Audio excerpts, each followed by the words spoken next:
Section 4 Struggles for Justice. Background knowledge. After African Americans in the South lost many rights, Jim Crow laws led to segregation in public places. In this section, we will see how African Americans and other groups oppose discrimination.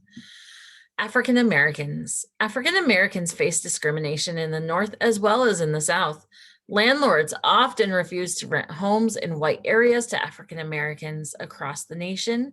They were restricted to the worst housing and the poorest jobs.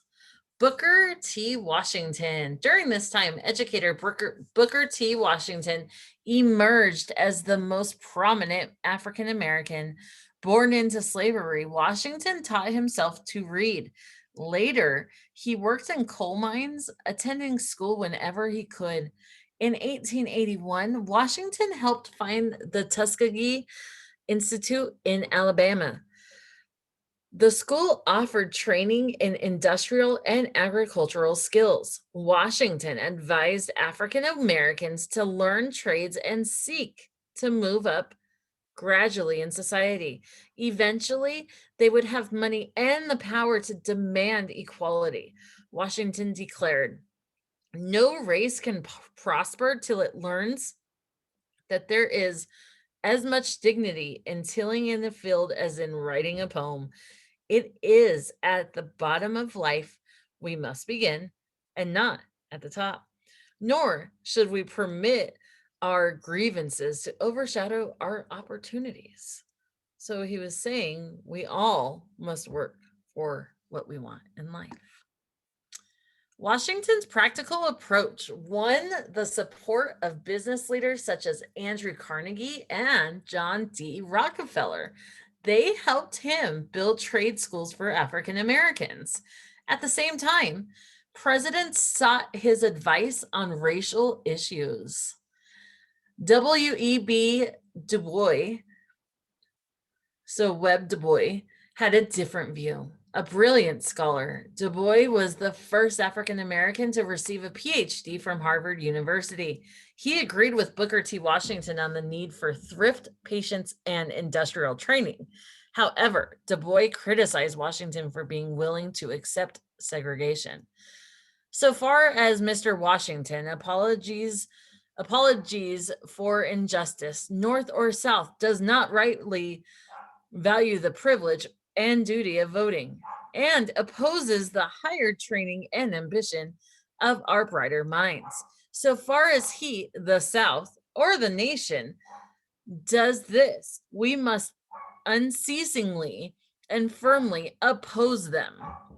Du Bois urged Blacks to fight discrimination rather than patiently submit to it.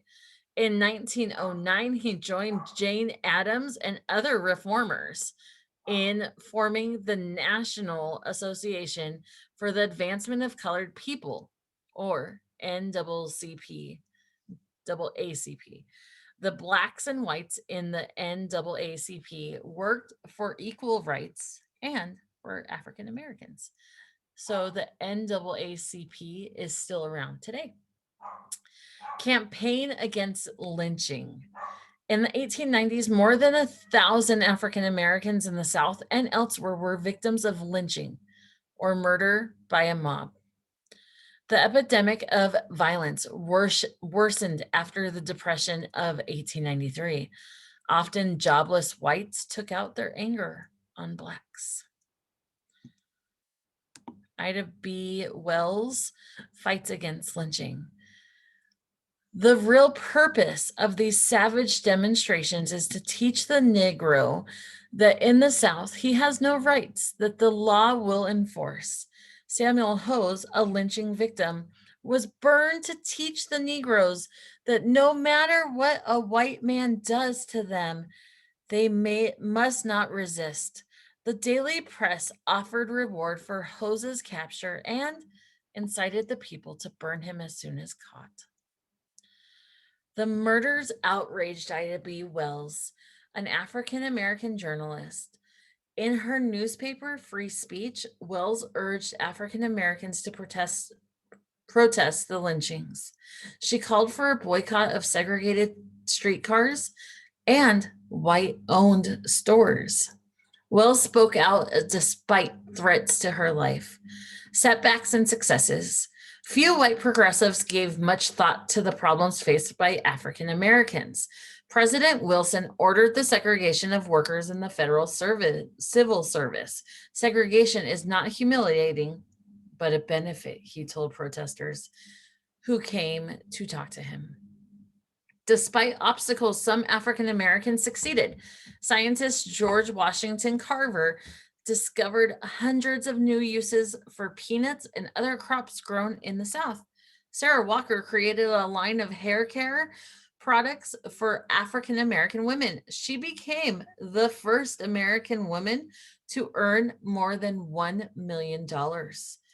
Black-owned insurance companies, banks, and other businesses serve the needs of African Americans. Black colleges trained young people for the professions. Churches like the African Methodist Episcopal Church became the training ground for generations of African American leaders. Mexican Americans. By 1900, about half a million Mexican Americans lived in the United States. Like African Americans, Mexican Americans often face legal segregation. In 1910, the town of San Angelo, Texas, built new schools for its Anglo children. Mexican children were forced to go to separate inferior schools. When Mexican children tried to attend one of the new schools, officials barred their way. Increased immigration. In 1910, revolution and famine swept Mexico. Thousands of Mexicans fled into the United States. They came from all levels of Mexican society. Many were poor farmers, but some came from the middle class and upper class families.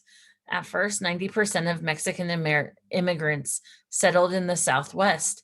In time, the migration spread to other parts of the country. People who could not find work in the Southwest began moving to the Midwest and the Rocky Mountain region. Daily life. Mexican immigrants often worked as field hands, built roads, or dug irrigation ditches. Some lived near the railroads they helped build.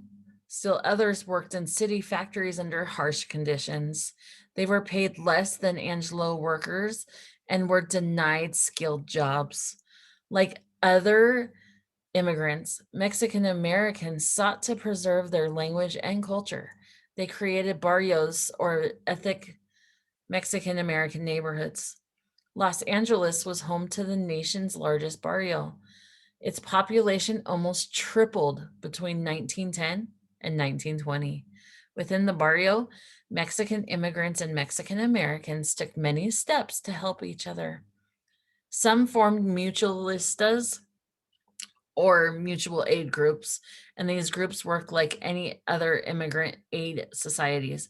Members of the mutualistas pooled money together to pay for insurance or legal advice. They also collected money for sick and needy. Asian Americans. As we learned in chapter 14, the Chinese Exclusion Act of 1882 kept Chinese from settling in the United States. Employers on the West Coast and in Hawaii began hiring workers from other Asian countries, mainly the Philippines and Japan. Japanese immigrants. More than 100,000 Japanese entered the United States in the early 1900s.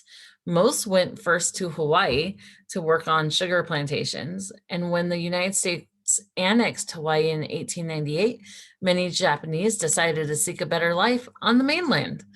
Many of the newcomers were farmers. They settled on dry, barren land that Americans thought was useless. Through hard work, the Japanese made their farms profitable.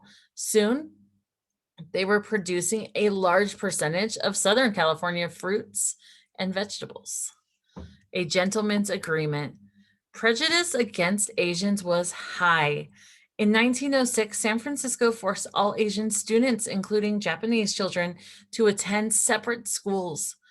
When Japan protested the insult, the issue threatened to cause an internal crisis. Unions and other groups put pressure on President Theodore Roosevelt to limit immigration from Japan because Roosevelt did not want to antagonize a growing naval power. He tried to soothe Japanese feelings. He condemned the segregated schools and proposed that if San Francisco ended segregation, he would restrict Japanese immigration. In 1907, Roosevelt reached a gentleman's agreement with Japan.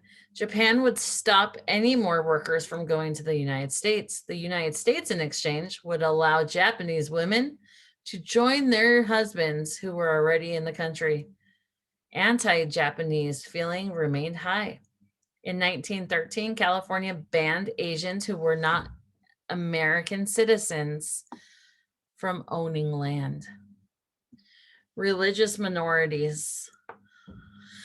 Religious minorities also face prejudice. As you have read, the immigration boom included large numbers of Roman Catholics and Jews. Nativist groups such as the Anti-Catholic American Protective Association worked to restrict immigration. Even Jews and Catholics who were not immigrants faced discrimination in jobs and housing. Anti-Catholic feeling was common in schools. Some teachers lectured against the Pope, and textbooks contained references to deceitful Catholics. In response, American Catholics set up their own parochial schools or schools sponsored by a church. The most notorious case of anti-Semitism or prejudice against Jews in the United States took place in Georgia in 1913. Leo Frank, a Jewish man, was falsely accused of murdering a young girl. Newspapers inflamed public feeling against the Jew. Despite a lack of evidence, he was sentenced to death. And when the governor of Georgia reduced the sentence, a mob took Frank from prison and lynched him. In response to the lynching and other cases of anti-Semitism, American Jews founded the Anti-Defamation League. Defamation is the spreading of false, hateful information. The League worked to promote understanding and fight prejudice against Jews. Looking back and ahead, groups such as the NAACP and the Anti-Defamation League were formed to fight discrimination. Today, many Americans continue to work against prejudice.